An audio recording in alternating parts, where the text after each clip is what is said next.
Welcome, fans, to another live edition of the Shooting from the Hip podcast here on the Hannibal TV on YouTube. My name is Jack Kilby, Executive Vice President of Great North Wrestling, and I am joined today, as always. I'm going to go down the list of accolades first to get them all in. I didn't say allocades or whatever Luger said there, but all the props for. And I'm going to start with the reigning and defending Great North Wrestling Hardcore Champion, the member of the Baldies, that great ECW tag team and ECW original himself, the man who is also the king of the streets, known as the Kingpin, but yesterday also birthday boy. And I would be talking about none other than Kingpin Angel Medina. How are you today, sir? Doing good, man. We should do the Star Wars thing that goes up the screen, with my accolades, But yeah, man, happy birthday to me. Yesterday was my birthday. I turned 35, just reverse the numbers, It was a great day. Even another great day, I noticed that Big Daddy Oreo just won the title, and I did make a challenge out there, title versus title match. Eventually, we could definitely make that happen, so I could have two belts on my shoulders. So I was pretty excited that he won the title. It gives me another reason to take something away from him. So did you hear what he just said on social media? I didn't even know he knew how to use social media. But yeah, what did he say? Evidently he does, but he said, and here's the screenshot. I know you can't see it very well, but he said, when you said belt versus belt, winner takes all, I said that would be like taking candy from a baby, and he said, to be fair, Angel Medina does look like a life-size baby, and this is me. No gimmicks guy smells like a dirty diapers on his best day. # who's your champ. I thought that was very disrespectful and about what I would expect from a cretin like Big Daddy Oreo. Well, I'm not worried about Big Daddy Oreo. He's probably not understanding what I was talking about in regards to belt versus match. He probably thought buffet versus buffet, So we just got to clarify that. So, he can say all he wants, but like I said, I was the one that threw down the gauntlet. I was the one that addressed the issue. I praised him for winning the championship. But like I said, I like taking things away from people that they cherish, and they finally get something to say that they earned it and they have accolades. But when you take it away, it's a bigger drop, and it'll mess with his pride. So I'm pretty excited. I know he's not going to do it. He doesn't have the conviction in himself to say, you know what, I'm going to put that belt on the line, because he knows for sure that he will not do it. So I'm bringing it out there. I'm saying it. I want to do it. He's going to say that the commissioner is not going to allow him. It's not in his contract with that company, but he's the one that's going to fold. So like I said, I threw out the challenge. If he wants to accept it, I'd be happy to face him one-on-one in the ring once again and retain my title and add another title to my collection and my residence. Even though you are holding my title, I would definitely like to put it on both belts beside you over the left and right shoulder. So well, let's make it happen, man. You're the negotiator. Make it happen. Big money player. Well, yeah, we also have some unfinished business, because I haven't forgotten that he spat directly in my face when I was trying to help him up after you vanquished him in Napanee, Ontario at the G&W Schools Out Slam. And I thought that was something that was completely uncalled for. So, yeah, stay tuned for developments along those lines. But I also want to talk about being your birthday. You had just a ton of feedback wishing you happy birthday, but one in particular caught my eye, and that was one Tony DeVito, your tag team partner, and he referred to you as Marty number one. What's up with that?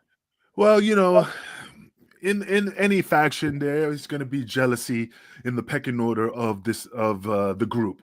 DeVito always knew he was my number two. He always wanted to be number one, but he was always my Marty Jannetty. Marty Jannetty was the one that got super kicked through the glass, and and then Shawn Michaels took off, and his career went down to the shitter.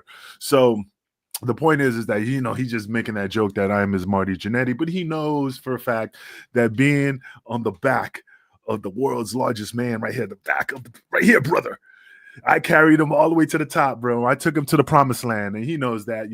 I mean, didn't have him take care of my bags. I made sure that he didn't, you know, falter from the Baldies. But no, like I say, he just throws a joke out there that he calls me the Baldies.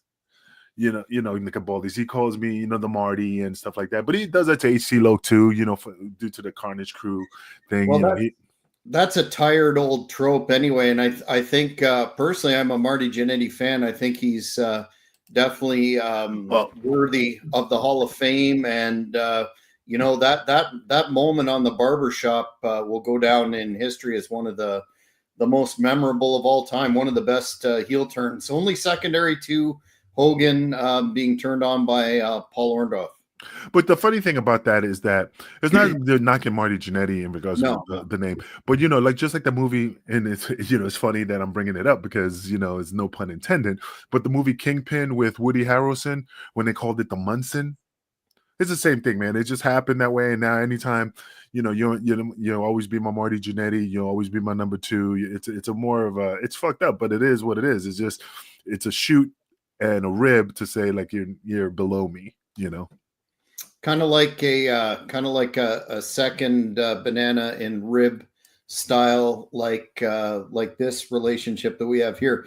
But moving on, we've got big news in Toronto. We're going to touch on the fact that Elimination Chamber.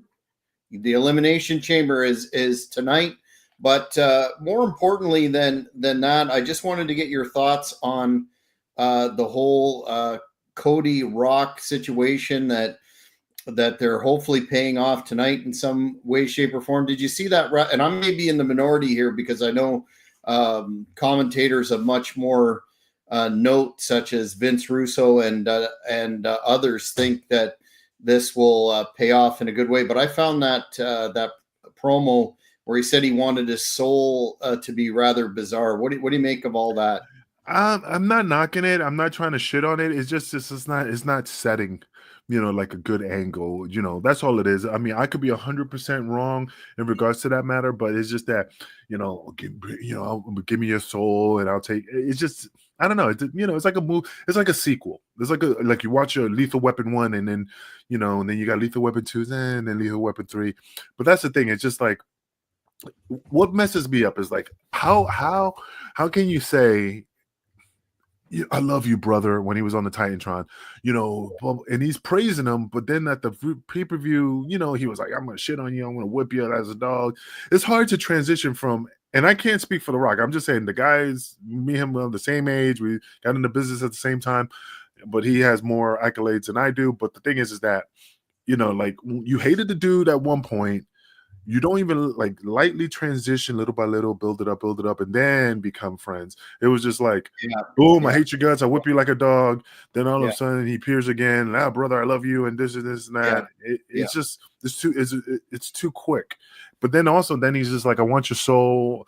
I want to take what you're going to be a manager? Are you going to guide him? Are you're his advocate now? Paul Heyman. That's the thing that just threw me off. That's why I guess it's not. I think they didn't build it right, my opinion, to just let it marinate and just build. They just sprung it. Yeah, some folks have said that too, that it was rushed, but we'll see. It seems to be one of the facets that people are talking about in terms of Mania. It's going to be interesting to see how they sell two nights this year with I guess the smart money being on Cody somehow either taking the bait or maintaining his babyface status against CM Punk, and then I guess Jey Uso in the other night. But a lot of stuff happening tonight in Toronto. A lot of fans there are posting their pictures on social media. Awesome Sauce just said he met Tito Santana in Mississauga. Looks like he could still go. Absolutely. Definitely keeps himself in condition still. Did you ever work with Tito? Yeah, I worked with Tito even when I was on the Indies when I was young. I think I got some pictures somewhere. But yeah, I worked with Tito. Nice guy. I mean, he's a school teacher. I remember he was a school teacher then. Nothing negative. Great worker, great attitude. I mean, I don't know him personally, like I know like a DeVito or Loke or Vito or all the other boys. But from my Indies as a new green guy, he was always nice to me. Very, like I said, very respectful. and I always thought of the kids, us, the next generation of wrestlers to guide us and help us. You gave some good pointers. Pass the torch. And supposedly now there were some creative changes with The Rock's involvement, and it's being reported that Drew McIntyre is now booked to win tonight.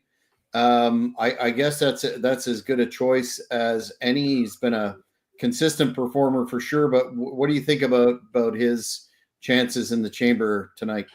Well, to be honest, Drew McIntyre, he's, like I said, looks great, talks great, performs great. He deserves it, So I mean, there's nothing negative and nothing, any doubt in my mind that I could go, well, he shouldn't win it. Like I said, he earned it. He built himself up to what he is today. So I could see him winning it, and I wouldn't be disappointed if he does. It's not like, oh man, I thought he sucks and stuff. I mean, besides that, I mean, the other person that I think should be, who should be, should have won the elimination chamber besides McIntyre? Mm-mm. These nuts. Got him. There you go again. Got him. I'm killing myself. It's my birthday weekend. I could do what I want. You can do whatever you want. I thought you were going to say it doesn't matter what. But hey, seriously, you know who else is going to make an appearance at the elimination chamber? Let me guess. Of course. Got to get that out early, eh? But I was expecting it this time. Hey, I have a question. I have a serious question. No joke. I saw on the news, which again, it was like a 2-second, like I was looking in. I said, what the fuck is that? So apparently Canada decided to change from Hannibal. Thanks, Hannibal. I'm still waiting for my gift, It's coming. But I saw that on the news. Like I said, I was just walking around and I turned and I saw that Canada decided to change their coffee from the Americano to the Canadian Cano. Did you see that? Yeah, that's funny. That's true. We're planning a full-scale retaliation against the unfair treatment that is being inflicted upon us by many Americans, and that gives me an opportunity to briefly plug this. The debut of Hannibal, the Death Dealer, managed by myself in the ECW arena, the former ECW arena in Philadelphia, Pennsylvania, May 3rd at the Tri-State Wrestling Alliance One and Done, where Hannibal is going to take care of, and I'm not going to take anything away from him, but certainly a legend in his own right, an ECW original, Super Crazy, who is still doing insane stuff in the ring. But Hannibal, I don't know if you've been paying attention, has been training like a MF and is going to be in peak condition. And he's going to, well, as I like to say, ground Super Crazy. Yeah. No, go ahead. Super Crazy what? Well, he's going to ground Super Crazy. And both Hannibal and I aren't going to take any anti-Canadian abuse from those cretins, those Philadelphia fans that are, renowned for being such cretinous people. So it's going to be a real happening. And I would suggest that fans in the area and Great North Wrestling fans get those tickets at 2300arena.com. But what were you going to say about Crazy? I was going to say something about the picture of Hannibal looks great, man. Is that a recent picture of him training? Because he is in my neck of the woods, and I've been seeing videos of him, ice cold plunging, working out, really getting ready. So I don't know if that's a recent picture or if that's not a recent picture, and he's because he's looking great now that it's just like a mirror image. So it's like he found the fountain of youth or something, because he's bigger now. He's bigger now. I seen him, but like I said, he could be getting about his training regimen on a daily basis, and he is going to be in a prime condition. And I somewhat feel sorry for Super Crazy, but then again, he signed the dotted line. He knew what he was getting involved with the Death Dealer. So that is going to be it's going to be a history making night for many reasons. But at the end of it, that'll probably be the last time that Philadelphia fans see super crazy, and it wouldn't make me any happier than to piss all of them off. Yeah. Have And you? Sorry, no, go ahead. What? I was just going to say I know you worked in the former ECW arena many times and experienced some of the quote unquote class that the fans brought to the table there. Did you ever have any interesting experiences with the fans? Well, I mean, I love the ECW arena and I love my Philadelphia fans. Every time I go home, they always welcome me with open arms. The fans are just fabulous. They shake your hand, they come to you, they show you the respect that you deserve for the years that you've done in this business. Um, just going back to Philly, just like I said, just like when I go to Canada, I love it. The people are great. It's just those two places just brings me happiness every time I go. It makes me feel great, it makes me feel strong. And but like I say, when you go to Philadelphia, they don't just call it the city of brotherly love for nothing. That's what I'm saying. It's just they love you. Once they embrace you in their arms, you'll always be family, especially for the blood that we shared in that arena. Well, not shared, but shed in that arena for the fans. They appreciate that, and they always hold that close to their heart, and that's why they love all the ECW alumni, and they always cherish us every time we walk through the doors. You know, I don't know about this show because I wasn't booked. Unfortunately, there's a colored code. Only a certain amount of colored people could be on the fucking show. But Oh, here we go. but maybe next time, I could get booked, brother. Well, Because when they get the 24-inch pythons, look at his shoulders, brother. Ooh, look at that neck. well, there you go. What a segue into. We had a couple more news items of varying importance, but I think we should get right to the chase. We received a lot of feedback from the fans about this topic when we talked about it, and it's definitely. I think it was a good way to entitle the show by calling it the complicated legacy of Hulk Hogan with respect to the treatment that he has received, at least in his last appearance on the debut of Netflix, and he wasn't at Saturday night's main event as scheduled. I'm sure you saw the booing that took place when he came out with Jimmy Hart.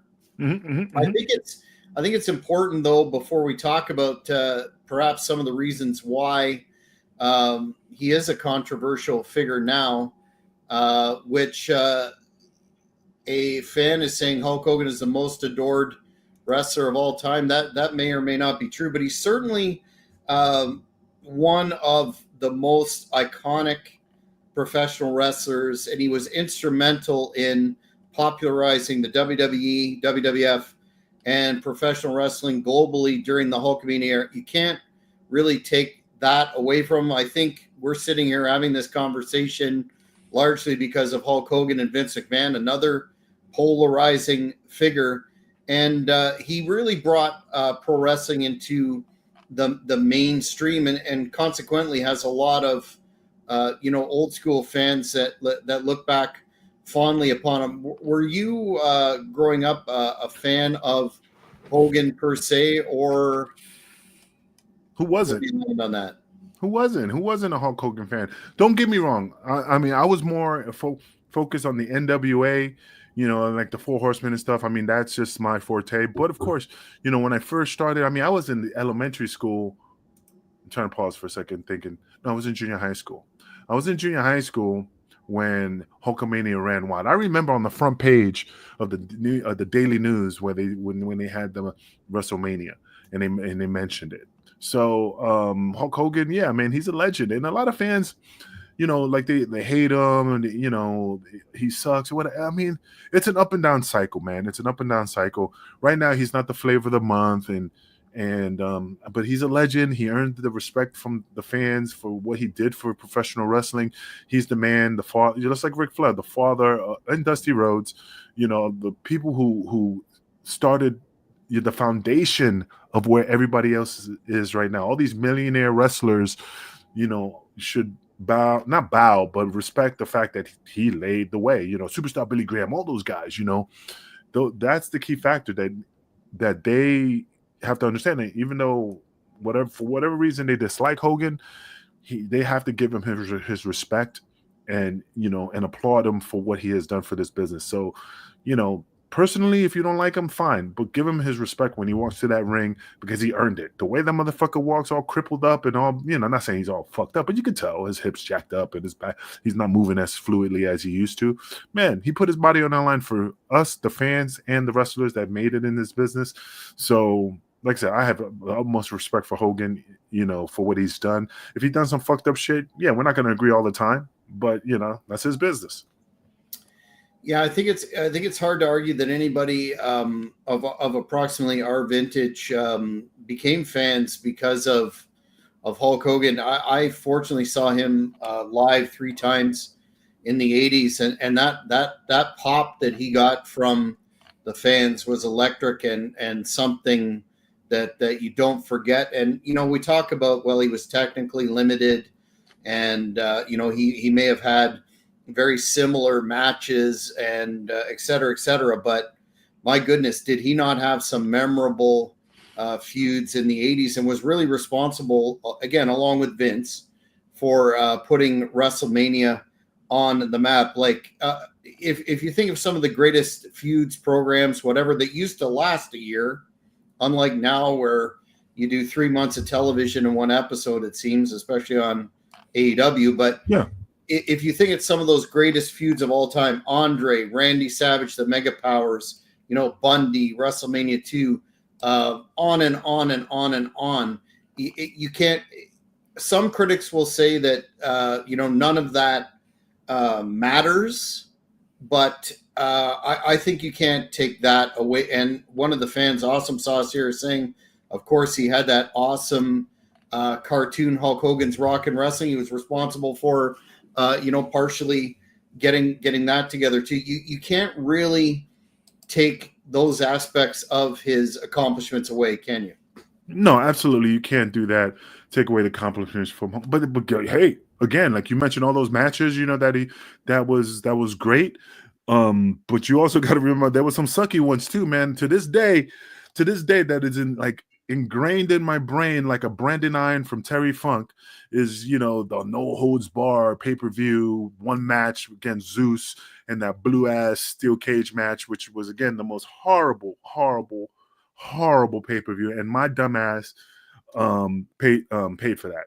So I mean, so like I said, Hogan had his ups and he had his downs, and that match, like I said, that one, garbage, truly garbage. With Sonny Liston, I mean, Sonny Liston, Big Debo, garbage. No, that was Tiny Lister. Tiny Lister, sorry, thank you. Sonny Liston's the boxer. That was the match in the movie. Yeah, that wasn't a real highlight, to say the least, in terms of the wrestling product. But I kind of soured on Hogan when he ran in to destroy Bret Hart's WrestleMania moment and booked himself to beat Yokozuna in the Caesar's Palace. No. Am I saying that correctly? Yeah, it was Caesar's Palace at WrestleMania, whose name escapes me. But look at what Awesome Sauce is saying here. Even a bad Hogan match sold 20K in tickets. Absolutely. Now, hey, I'm going to give you a little bit of trivia since you brought up the Hulk Hogan Rockin' Wrestling. Who did the voice? Who did the voice of the Junkyard Dog on the show? Yeah, I do remember that, but I don't remember who did it. I just knew that Piper had an amusing cartoon voice too. It was James Avery's Uncle Phil from The Fresh Prince of Bel-Air. He did that and Shredder. Oh, right on. Did you like when little Kingpin was in front of the TV there on Saturday? Did you watch that sucker? Not really. I remember flipping through the channels and catching it, but I wasn't feeling it. I don't like those hokey cartoons like what was it? Like Rambo. Remember Rambo had a cartoon, and Sergeant Slaughter was on G.I. Joe. Yeah. There was a Rambo cartoon that was garbage. And Sergeant Slaughter had, those type of things. Mr. T had one, garbage. The T-Team, whatever, that was garbage. I hated that show. I used to watch shit like, if I remember correctly, it was like Alvin and the Chipmunks, Dark Waters. There used to be a cartoon on ABC called Dark Waters.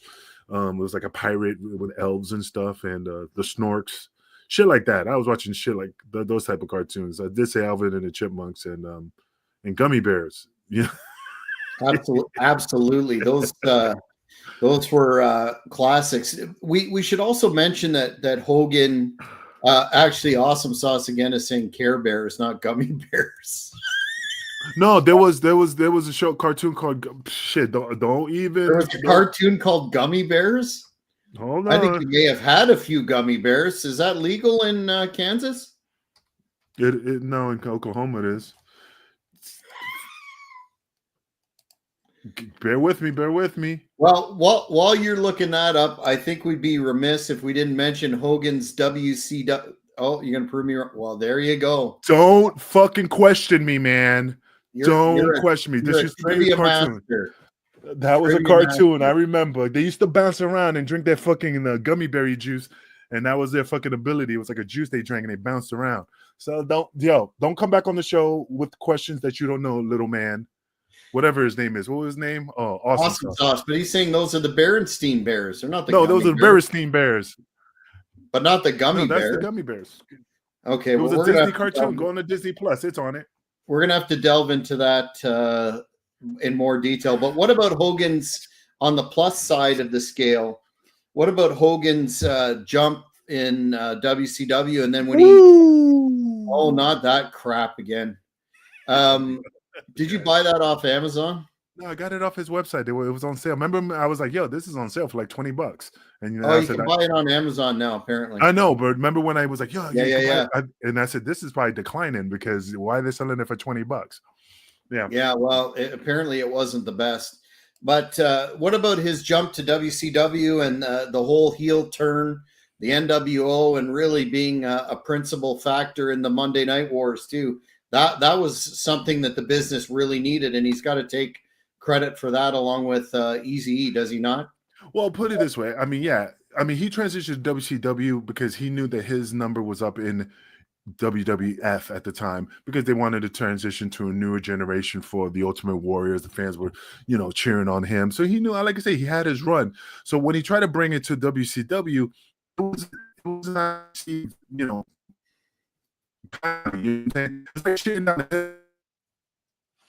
Oh, you're going robotic here. You're going robotic. You're frozen. Frozen solid. Well, I think I'm going to get Kingpin out of the studio and get him back in here. And then we'll continue the discussion. But one of the areas that he also is credited for is the fact that he became an advocate. Some say a vocal advocate for wrestler health and wellness in light of his physical decline over the years in terms of his, as Kingpin touched on, his back surgery, his hips. Here he is back again. Tell fucking Awesome Sauce not to fuck around with my internet. I know it was him that cut me off. Jesus fucking Christ. What internet do you have? Do you have that? What's that one that they? What's it called? I got aluminum foil on the antenna. Oh, do you? I was just. Sorry, go ahead. I got AT&T. I don't know what happened, so it's probably just a bad connection. Some people say it's Spectrum in the States that fails quite a bit. I'm not. Spectrum's in the East Coast. My mom has that. Okay. I don't see any Spectrum on this side of town. It's all AT&T, Cox Cable, and I forgot the other one.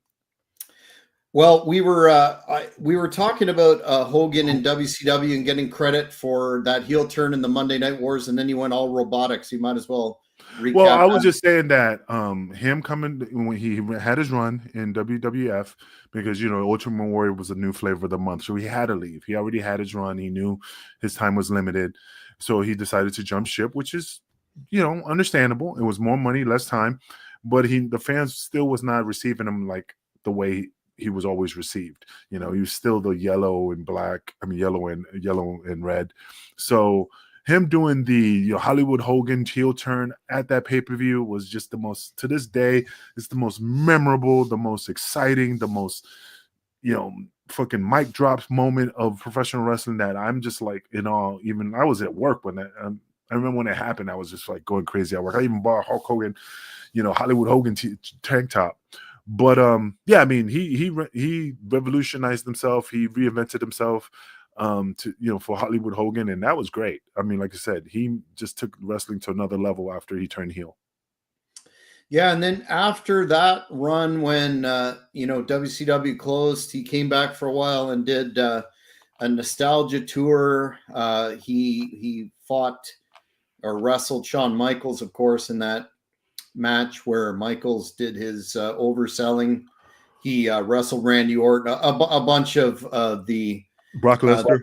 The current roster at the time. So he appeared to be passing the torch and giving Vince McMahon the Babe Ruth that he always wanted. And then to get into the other side of the coin, there was in 2015 the leaked audio involving Hogan using racial slurs. I believe he was talking to his son, who was in the institution at the time or some lockup, and he made some comments about Brooke, his daughter, and et cetera, et cetera. You know what that was, and that led to him being fired from.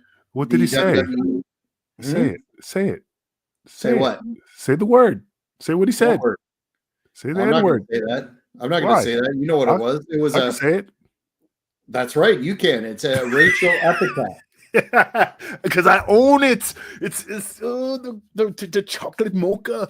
No, but I mean, look, I met Hogan. Nice guy. Man, look, everybody drop. Yeah, I even said, like, oh, that white son of a bitch.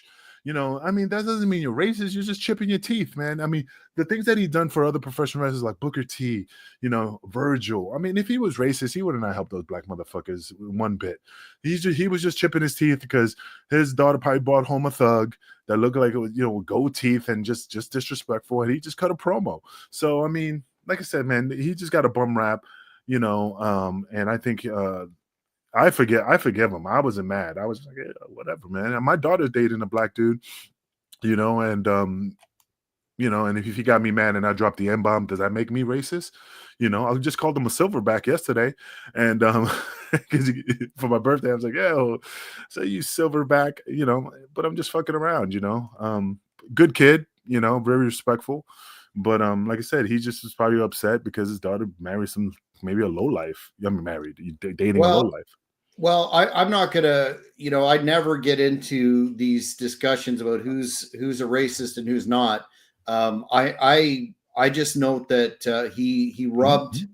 There was significant public backlash in the black community in the U.S. They were saying he perpetuated harmful stereotypes, and basically that some wrestlers feel that he didn't do enough, and there's this persistent rumor that Booker T still has some animosity towards him, and I think Mark Henry even recently said that he had brought forward the idea of doing some kind of a tour, a speaking tour to talk about it and make things right, etc. And he never did that. So I think if you look at recent pictures, even where Booker's around Hogan, there seems to still be some heat. But do you think I guess that's the crux of the matter that we heard in reference to the recent Netflix situation, that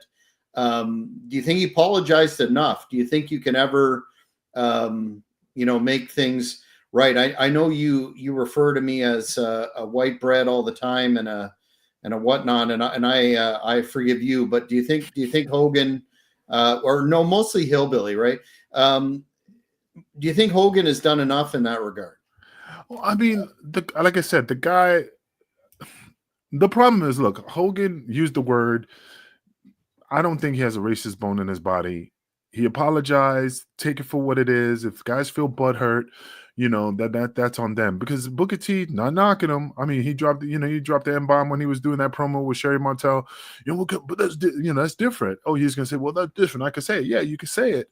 But you did do the I fucked up moment. So if you knew you was in the right, you would have not done that, because you knew you're not supposed to drop the N-bomb and especially with Hogan. So, but again, I loved it. I thought it was the funniest shit on the planet. So I'm not judging it, but I mean, it's just just like Jay-Z, man, just take that dirt, rub it off your shoulder. He apologized. If he's honorable and you take his word that he's being honest and stuff, then take his word. If you don't believe him, then keep pushing forward. But don't try to be his friend in his face.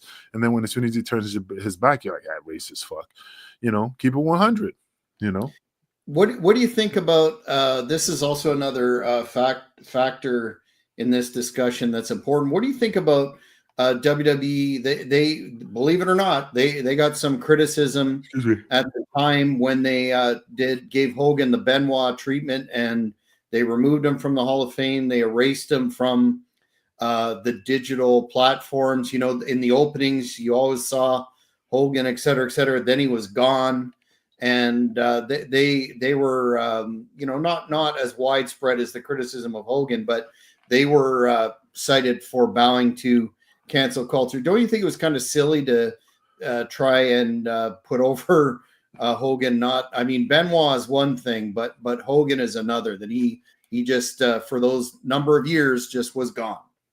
Yeah, like I said, it was part of the cancel culture. Real men would have just took it for what it is and just keep pushing forward, because you got to separate the two things. I think O.J. Simpson is a great athlete. I think what he did in the sport of football was astronomical. Same thing with Chris Benoit. I think he was a great athlete. What he done for the professional wrestling industry can't even put words to it. The shit that motherfuckers done, that's totally uncalled for. That is a separate fucking thing.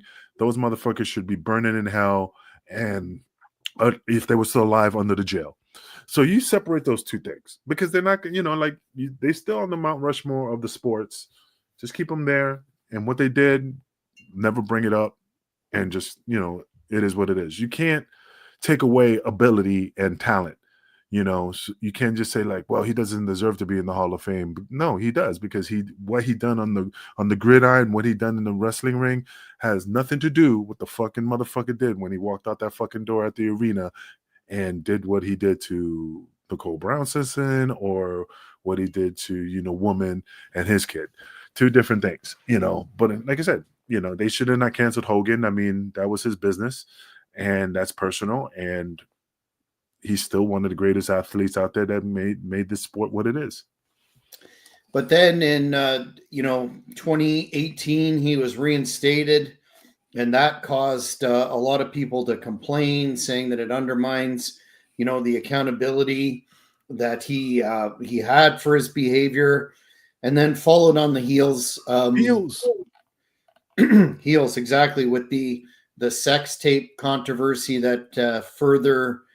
Some say it caused damage to his reputation, and they say make it harder to, separate the individual. Then he won that Gawker lawsuit and all that ugly business. But again, it appears that and some of the fans have pointed out here, there's a long history of criminality in pro wrestling, and some people have done some pretty big things and been treated with less severity than Hogan was. And for example, Steve Austin has that history of domestic abuse, as Awesome Sauce, a very smart fan, pointed out, and yet that rarely comes up, and he's the beloved Stone Cold. Do you think Hogan was treated unfairly in terms of not for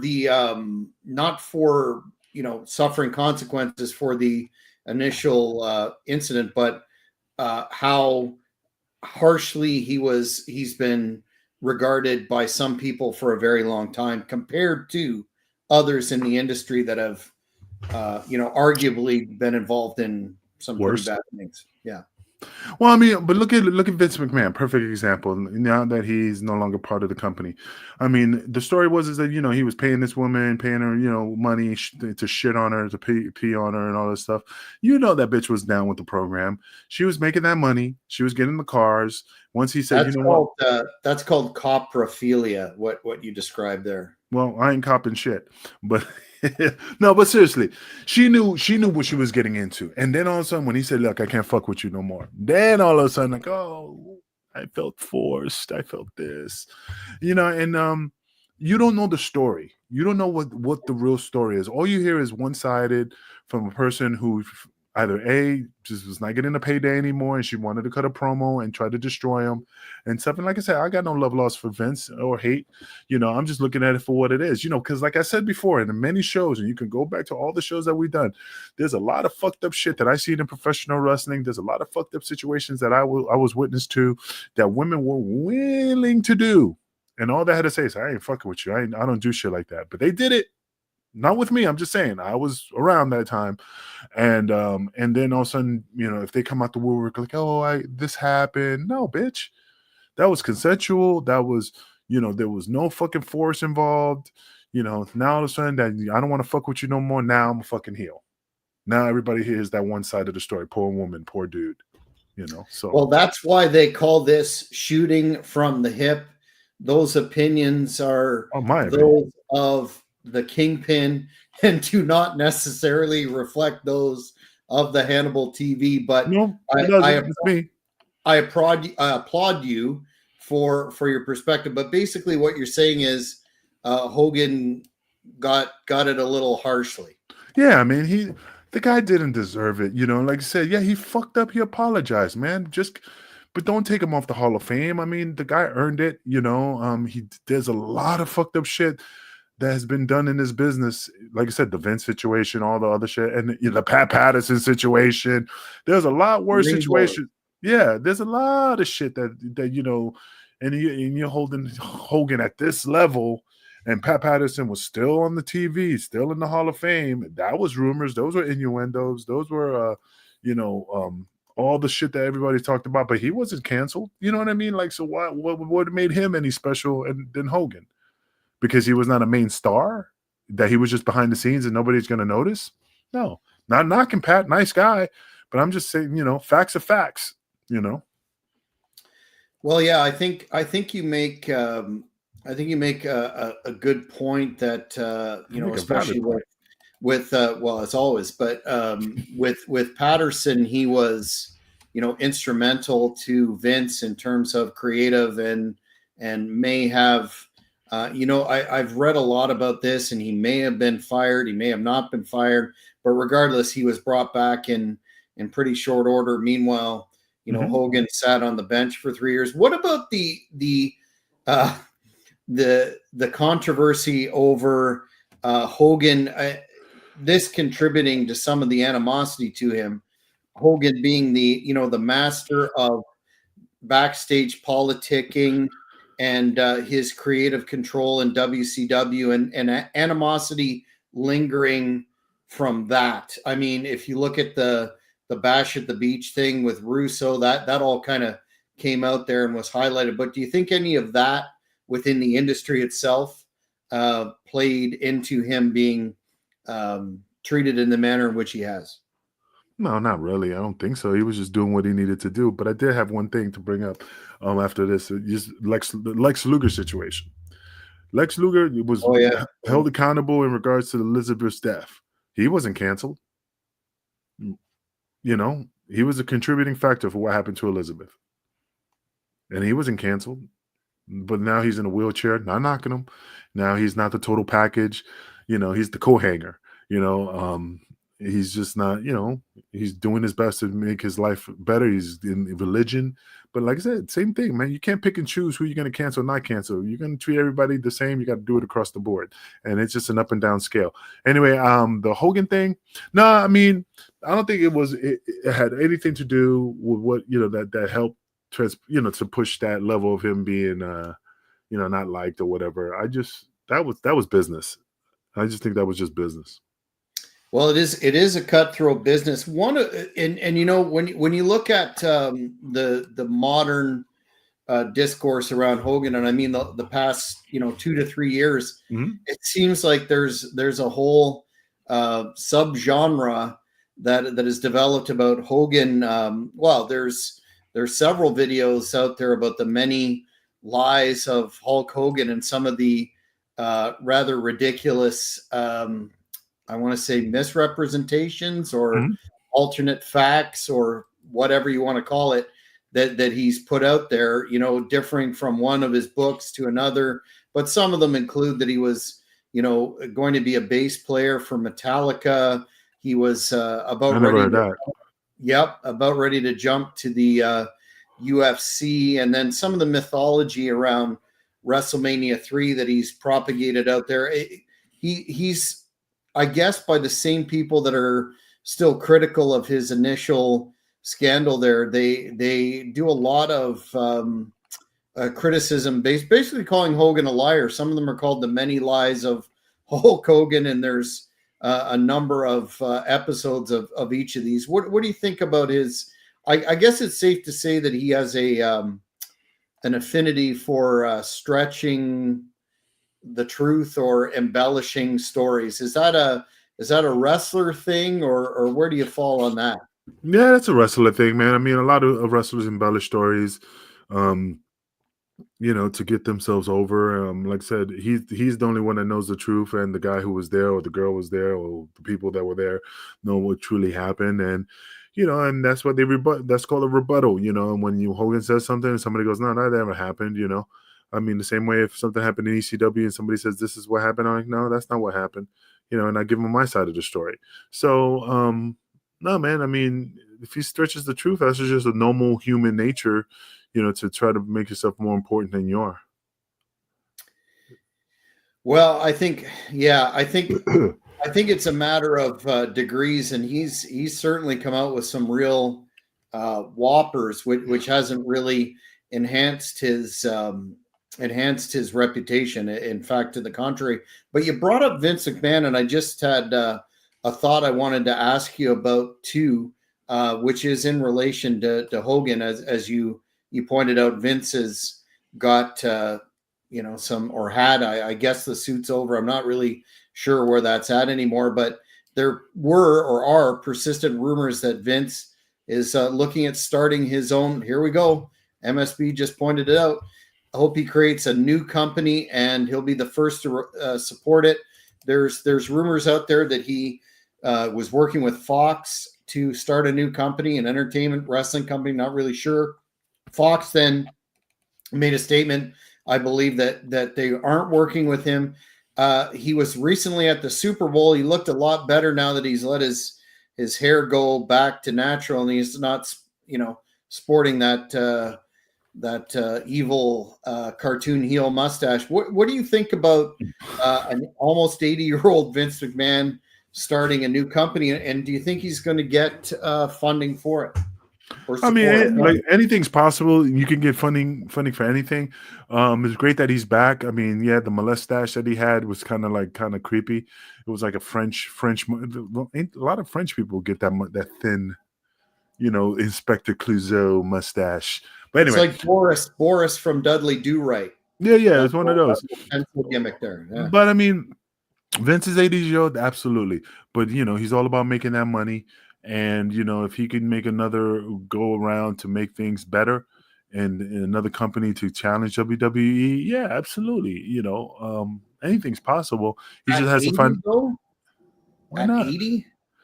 Hey, but you don't know. Want to sit on the beach and inherit spend his millions. No, he's like a Donald Trump, man. He can't sit still. He wants to keep working until he dies. Because when you stop, that's when you die. Well, I can't see him. He was spotted with Shane at the Super Bowl. I can't. I tend to agree with you. I think he's gonna do something. Whether or not that's a good idea or not. And what's interesting? I'm reading a lot about. Sorry, we're straying from Hogan a bit, and I promise we'll get back to him. But we're reading a lot about how people are dissatisfied with the creative under Triple H now. A year ago, he was the greatest thing since sliced bread, and now he's getting mixed reviews. And the product, we keep hearing that they're printing money, but I think ultimately the WWE /TKO deal, that they're making a lot of money. We're hearing, but the product itself, I think most critics would agree, really isn't, as engaging or exciting as it was a year ago with that whole bloodline thing kind of being played out. Levesque is not the darling that he once was. Are you watching any of the current stuff? No, I'm gonna be honest. I'm not. I haven't been watching none of the current stuff. I just don't have the desire to watch it. I mean, I catch clips here and there, but like I said, anything on YouTube, I just catch the highlights, but I don't watch the whole match. What do you think of people criticizing, because Vince was under criticism too forever, and then I guess you could say the honeymoon period with Triple H is over. There's some folks that are saying that he's going into the Hall of Fame this year, and that's kind of leading the way to usher him out of the company. What do you think? And also Stephanie McMahon starting a podcast. Big news there that we didn't touch. Well, I mean, she's just jumping on the bandwagon on the podcast situation, just like anybody else. She thinks that's another avenue for her to put herself in the limelight, which is nothing wrong. That's just part of any normal human nature to try to see what other ventures you can do.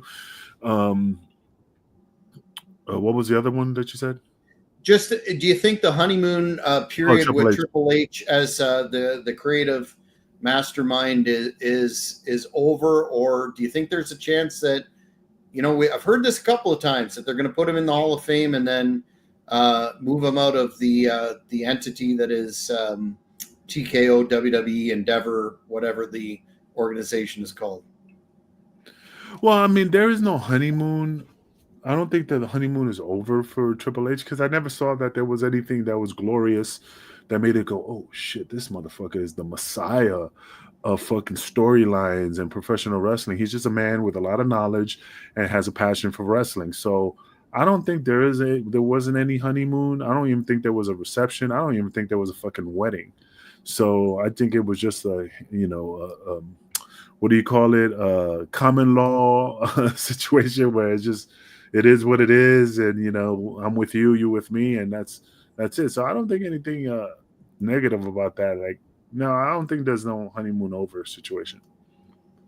So circling back to Hogan, do you think at the end of the day that obviously his controversies have created a polarizing situation, but you can't. The debates seem to be like you touched on. Can you separate all his contributions to wrestling from some of the personal and professional missteps? I personally think you can.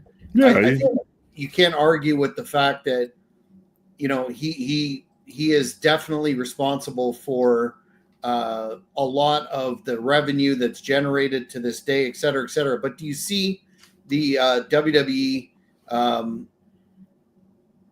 returning to using him more regularly, in so much as he was scheduled for Saturday night's main event, but then wasn't there? There was an explanation that he was going to attend a wedding of some, I forget who it was. I think it was his son's. I'm not sure, but there was an explanation brought forward. But do you think they're gun shy, given that they're such a big publicly traded company? Do you think they're going to be afraid that he's going to be booed again? And will he Hogan? will he be shelved indefinitely next time?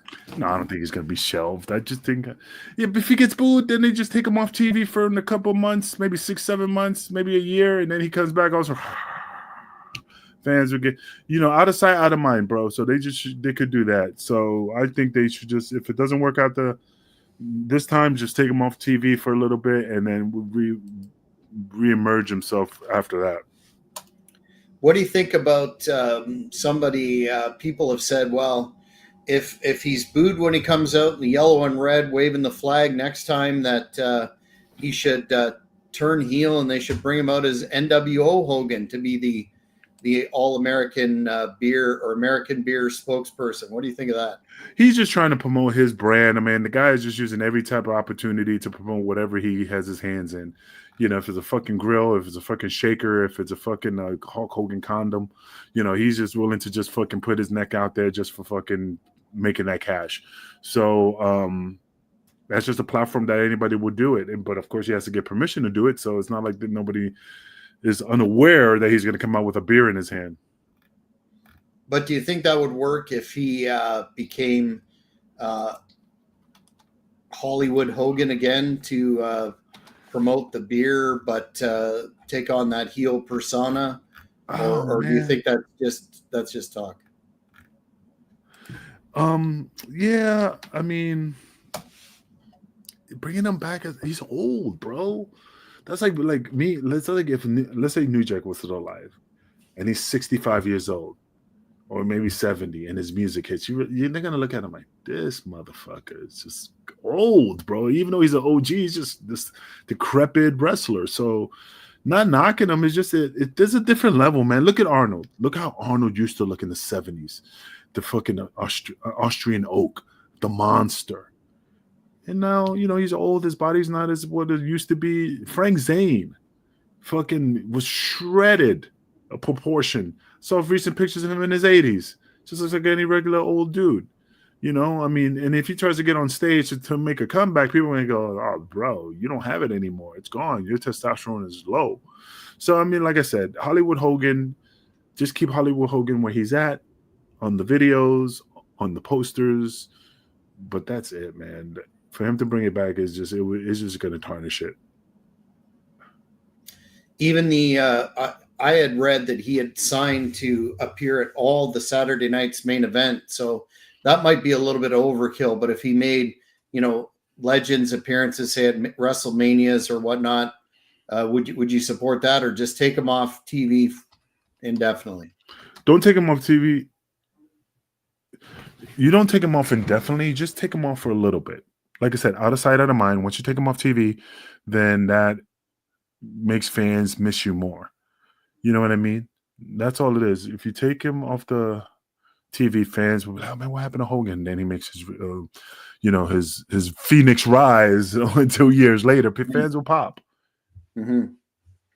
Well, I think we've done that story justice, and I want to thank the fan that recommended this as a topic. It was very, very interesting. We'll have to see how it plays out for Hogan in the months and years to come. What before we sign off for this episode, Kingpin, do you have any predictions for tonight at the Elimination Chamber? Not fucking really, man, because like I said, I haven't been watching the product very much. Like I said, Drew McIntyre is going to win. That's great. I'm happy for him. But I don't see that I don't know anybody else, man. Everybody else is just jabrones, in my opinion. And but CM Punk, the regular dudes, but yeah, I'm not gonna really watch it. I'll probably watch my Mayor of Kingstown or Lucifer after my workout. Mayor of Kingstown is filmed close to me here in Kingston, Ontario. Some of the big scenes at the old Kingston Penitentiary. Were you aware of that? I'm a big fan of the show. And really, I didn't know that. I thought it was in I really thought it was somewhere else. No, there's in addition to the penitentiary scenes, there's some very distinguished sites around Kingston. So yeah, that's a really good show. I like it, and I like Jeremy Renner. Unfortunately, he had that bad accident that I guess really messed him up. But they say there's going to be a season 3, so we'll see. Yeah, I mean, it's a good show. Sorry, everybody's wishing me a happy birthday, but I'm like, what the fuck is this? Still, wow! Look at all the love for the Kingpin. You're more over now than you were back in the day. Everybody loves the Kingpin, everybody. But everybody, God damn it! But no, I mean, like I said, it's a good show. I just didn't know it was done in Canada. But there's a lot of shows that use a lot of buildings and stuff that's probably not that far from Canada. They could use. It's probably cheaper than the U.S. Well, Kingston Penitentiary is no longer a penitentiary. It closed in 2013 and is owned by a separate government agency now, and they do a lot of filming there. But thanks, everyone, for tuning into this edition, the special birthday hangover edition for the Kingpin, the man who continues to, and there's Nana cut a big legacy in. You know what's funny about this Nana thing? All you see is his teeth. It looks like like I'm holding licorice. Like a stick of licorice. We're gonna get him on the show, are we not? That son of a bitch. You can send him this too. Tell that motherfucker to fucking respond to me. I mean, I'll send him a text, but I cocksucker. Call the marketing department. Dickhead, send me the fucking number so I can fucking reach out to them. Because if I call them and call the promo on them, that they're gonna hear it from me. So he needs to fucking get his act right. I'm gonna fucking curse him out. I'm gonna text him right now. This son of a bitch. He even wish me happy birthday, that black motherfucker. We will. I'm coming for you, Nick. We will don't say that. We will leave it at that. And I want to thank everyone for watching. And if you haven't subscribed to the Hannibal TV, we're up to over 420,000 subscribers, and there's a reason for that. You get content on a frequent basis and quality content, not only classic professional wrestling, current topics, the fan forum, and UFO, drone, every sort of interesting topic out there we eventually cover, but we appreciate it. And if you hit that notification button, you won't miss any of it. And please, if you like this video, hit like. Until next time, I'm Jack Kilby for the birthday boy, wishing you well. Thank you for watching the Hannibal TV. Please like this video if you enjoyed it and click the subscribe button to not miss any